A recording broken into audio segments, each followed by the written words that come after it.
With summer right around the corner, many of you college students will soon be attending your very first music festivals. And while festivals can be a fun and exciting time, there are some things you're going to need to know if you want to avoid getting robbed or stabbed at your very first show. Today we'll be focusing on Wooks. Can you spot the Wook? That's right! These rambunctious, smelly creatures are known for their aroma of 4-week stank, which ever so pleasantly tingles in your tongue. Formally, a Wook is an extreme festival attendee who ignores all worldly responsibilities in order to dedicate his full time to summer music festivals. A Wook completely disregards his mental and physical health in exchange for good times and cheap thrills. Without any source of income, Wooks must become predatory in order to maintain their costly lifestyles. They accomplish this by taking advantage of the free-loving culture and people that surround the music festival scene. The term Wook originated as a spin-off of the term Wookiee, a species of fictional alien popularized by the Star Wars film. This connection was made because just like the mangy space beasts from Kashyyyk, Wooks are known for being covered in greasy hair and spending large periods of time in the forest.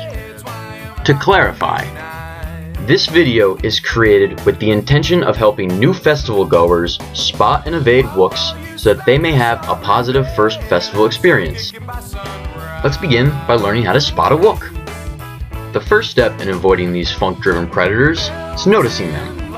A few common themes among Wooks are untamed dreadlocks, very dirty clothing, and rotting teeth.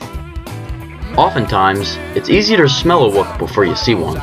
To envision this smell, picture a homeless man who has spent his last 2 months in a porta potty. This is what a Wook smells like. If you took a health class in middle school that focused on drug awareness, try to remember some of the posters that were hung up.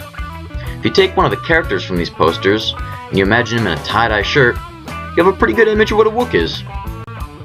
So you may be asking yourself, aren't you just describing a hippie? And that's a very valid question. Back in the 60s and 70s, there was no word to differ between what a hippie was and what a Wook was. So their stereotypes were just sort of grouped together. Yes, some hippies will have dreads or smell a little ripe, but it's the severity of these physical qualities that'll often give away who is a Wook and who is not. It's important to understand these differences, because festivals are filled with fun-loving people you just aren't going to want to miss. As far as physical differences go, most normal hippies will wear clean, colorful, and exotic apparel.